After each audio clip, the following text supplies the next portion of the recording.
2900 kilometre लंबी नदी के लिए दुनिया की 37% आबादी में वाटर वॉर ब्रह्मपुत्र के पानी को कैसे हथियार बना रहा चीन। पिछले कुछ महीनों में हुए घटनाक्रमों ने ये उम्मीद जताई थी कि अब शायद भारत चीन के रिश्तों में हर मोर्चे पर सुधार आ सकता है। लेकिन चीन ने एक बार फिर इन उम्मीदों को झटका दिया है और फिर से दोनों देशों के रिश्ते आरोपों, बयानबाजियों और तल्खियों में उलझ रहे हैं। भारत चीन के रिश्ते में समझौते और सहयोग के वादे शायद सबसे लचीले हैं। पिछले साल दोनों देशों में लैक पर पेट्रोलिंग को लेकर समझौते हुए थे। अक्टूबर में रूस के शहर कजान में पीएम मोदी और शी जिनपिंग की शानदार मुलाकात हुई थी। संसद में विदेश मंत्री ने भी चीन के साथ सुधरते रिश्ते को लेकर बयान दिया था और फिर एनएसए अजित डोभाल ने चीन की यात्रा की थी। कुछ ही महीनों में हुए इतने घटनाक्रम ने ये उम्मीद जताई थी कि अब शायद दोनों देशों के रिश्तों में हर मोर्चे पर सुधार आ सकता है। लेकिन चीन ने एक बार फिर इन उम्मीदों को झटका दिया है और फिर से दोनों देशों के रिश्ते आरोपों, बयानबाजियों और तल्खियों में उलझ रहे हैं। ताज़ा मामला लद्दाख में चीन की ओर से 2 काउंटी बनाने और ब्रह्मपुत्र नदी पर दुनिया का सबसे बड़ा डैम बनाने की तैयारी से जुड़ा है, जिसने एक बार फिर साबित कर दिया है कि एक कदम पीछे हटकर 2 कदम आगे आना चीन की विस्तारवादी नीति का हिस्सा है। ये बार बार देखने को मिला है। इसके कई उदाहरण दशकों में देखे गए हैं। चीन ने हाल ही में ऐलान किया था कि वह होतान प्रांत में 2 नए काउंटी बनाएगा। रिपोर्ट्स के मुताबिक इसका कुछ हिस्सा लद्दाख में है। भारत ने चीन के इस कदम की आलोचना करते हुए कहा कि इस कदम को स्वीकार नहीं किया जा सकता है। ये इलाका भारत का है और यहाँ चीन का दावा पूरी तरह से अवैध है।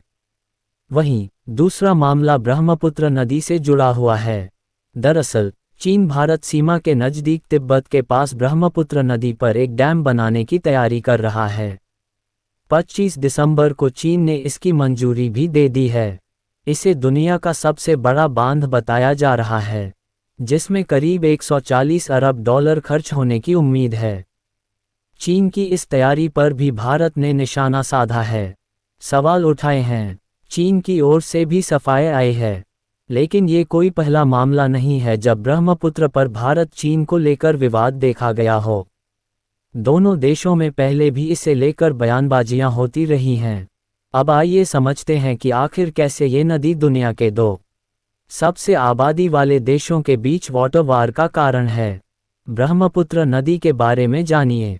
ब्रह्मपुत्र नदी तिब्बत स्थित कैलाश पर्वत के पास मानसरोवर झील से निकलती है और भारत के अरुणाचल प्रदेश और असम से होते हुए बांग्लादेश तक बहती है और बंगाल की खाड़ी में जाकर मिल जाती है। असम में इसे ब्रह्मपुत्र या लुइट, तिब्बत में इसे यालुंग तसांगपो और अरुणाचली में सियांग दिहांग नदी और बंगाली में जमुना नदी के नाम से जाना जाता है। प्रवाह के हिसाब से दुनिया की 9वीं सबसे बड़ी नदी है और 15वीं सबसे लंबी नदी है। क्यों खास है ब्रह्मपुत्र नदी? ब्रह्मपुत्र नदी भारत, चीन और बांग्लादेश के लिए वरदान की तरह है। सिंचाई और परिवहन के लिए ये नदी काफ़ी महत्वपूर्ण है। लेकिन जब हिमालयी क्षेत्रों में बर्फ पिघलती है तो इसमें बाढ़ भी आती है। कई सहायक नदियां इसमें समाहित होती हैं। दुनिया की 37% का दखल। ब्रह्मपुत्र नदी दुनिया की 2 सबसे बड़ी आबादी वाले देश भारत और चीन से होकर गुजरती है और बांग्लादेश में जाकर मिलती है। अगर दुनिया की कुल आबादी से इसकी तुलना करें तो कहा जा सकता है कि 2900 किलोमीटर लंबी यह नदी दुनिया की 37% आबादी को प्रभावित करती है। लिहाजा इसको लेकर विवाद भी खूब है। अगर दुनिया में वाटर वॉर की बात करें तो इथियोपिया, इजिप्ट, तुर्की और इराक की तरह ब्रह्मपुत्र को लेकर भारत चीन में भी विवाद है। आबादी ही विवाद का मुख्य कारण भी। भारत चीन की आबादी भले ही दुनिया की कुल आबादी का 37% हो, लेकिन सामूहिक रूप से इन दोनों देशों में दुनिया का केवल 11% फ्रेश पानी मौजूद है। जल प्रदूषण और औद्योगिकरण अर्थव्यवस्थाओं की बढ़ती मांगों के कारण ये बेमिल और भी बढ़ गया है। के पानी को लेकर चीन की बेचैनी का एक कारण ये भी है कि उसकी करीब 23 मिलियन आबादी सामने साफ पानी पीने का संकट है। चीन के कई इलाकों में बिजली संकट भी जाम है, इसलिए हाइड्रो इलेक्ट्रिक प्रोजेक्ट बीन की मजबूरी है। चीन के सरकारी आंकड़ों के अनुसार बीन का लगभग 60% भूजल दूषित है। चीन की 12वीं पंचवर्षीय योजना में माना गया था कि जल संसाधनों की कमी के कारण देश की आर्थिक स्थिति प्रभावित ही रही। वहीं दूसरी ओर नदियां भारत के लिए लाइफलाइन की तरह है। देश की बड़ी आबादी नदियों से सीधे तौर पर जुड़ी है। ब्रह्मपुत्र नदी की ही बात करें तो ये भारत के पूर्वोत्तर इलाके के लिए वरदान जैसी है। रिपोर्ट्स की माने तो वैवाल असम की ही 27 मिलियन आबादी को इस नदी से फायदा होता है। सांस्कृतिक और पौराणिक तौर पर भी इस नदी का बड़ा महत्व है। बिजली उत्पादन और मछली के लिए भी इस नदी की काफ़ी अहमियत है। राजनीतिक रूप से भी ब्रह्मपुत्र भारत के लिए काफ़ी अहम। ब्रह्मपुत्र नदी का किन्नस देश में कितना हिस्सा। ब्रह्मपुत्र नदी की बात करें तो इसकी कुल लंबाई करीब 2900 किलोमीटर है, जिसमें ये करीब 1700 की भी चीन के क्षेत्र में बहती है और फिर अनुमानित 916 किलोमीटर यह भारत की सीमा में रहकर बहती है। फिर तीस्ता नदी से मिलकर बाकी बचे हुए हिस्से बांग्लादेश की सीमा में आते हैं। अब जानिए ताज़ा विवाद क्या है। दरअसल 25 दिसंबर को चीन में शिम्बत में यारतुंग त्यागयो ब्रह्मपुत्र नदी पर दुनिया की सबसे बड़ी जलविद्युत परियोजना के निर्माण को मंजूरी दी। ये 60,000 मेगावाट MW की क्षमता वाली परियोजना दुनिया की सबसे बड़ी जलविद्युत परियोजना भी गौजेस डैम का से 3 गुना अधिक बिजली उत्पादन करेगी। लेकिन इसको लेकर भारत में सवाल उठाए हैं।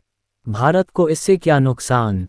इस परियोजना के निर्माण का असर पूर्वोत्तर भारत के लाखों लोगों, उनकी आजीविका और पारिस्थितिकी पर पड़ सकता है।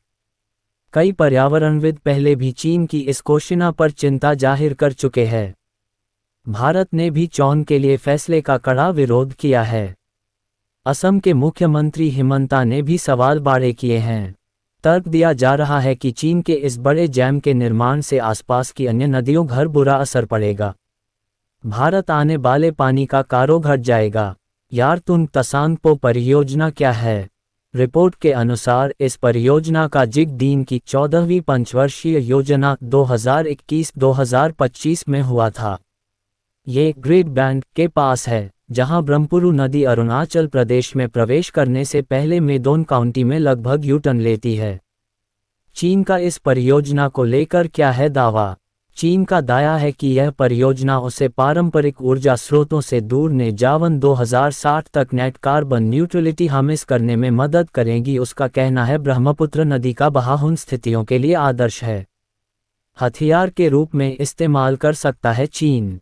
चीन इस डैम का इस्तेमाल हाइड्रो पावर के लिए तो करेगा ही, लेकिन इसका इस्तेमाल एक हथियार के रूप में भी किया जा सकता है।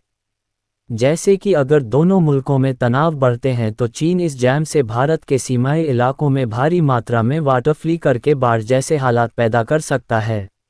पुराने अनुभव क्या बताते हैं। ब्रह्मपुत्र नदी पर प्रस्तावित इस बांध को लेकर तमाम सवाल उठ दी हैं। अंतर्राष्ट्रीय स्तर पर भी चिंता जाहिर की गई। भारत भी विरोध जता रहा है। चीन के पुराने प्रयोग बताते हैं कि में विरोध यूं ही नहीं है। इससे पहले चीन ने हुबेई प्रांत के व्यांग शहर में वानगलजी नदी पर भी गॉर्जेस डैम बनाया था। इस बांध का आसपास के क्षेत्रों पर गंभीर पर्यावरणीय और सामाजिक प्रभाव देखने को मिला था।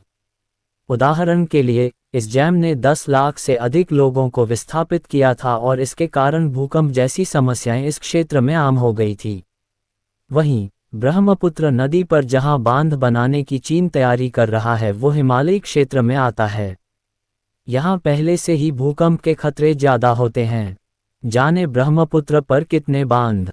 ब्रह्मपुत्र नदी या उससे जुड़ी नदियों पर पहले भी चीन कर परियोजनाओं की शुरुआत कर चुका है। 1998 में सबसे पहले चीन ने गामदवीक हाइड्रो पावर स्टेशन की शुरुआत की थी। इसके बाद 2007 में जिकोंग हाइड्रो पावर स्टेशन, फिर 2013-2015 में जानगमू डैम, 2019 में और 2020 में भी अलग अलग परियोजनाएं चालू की गई। साथ ही 10 से ज़्यादा परियोजनाएं अब भी प्रस्तावित है। वहीं भारत की बात करें तो अरुणाचल प्रदेश में सुबानसिरी जैस की शुरुआत की थी, लेकिन इस पर काम फिलहाल बंद है। वहीं 2001 में रंगांदी हैम, 2000 में संगीत जैम बनाया गया था। वहीं एक और प्रोजेक्ट दिबांग जैम का काम भी रुका हुआ है।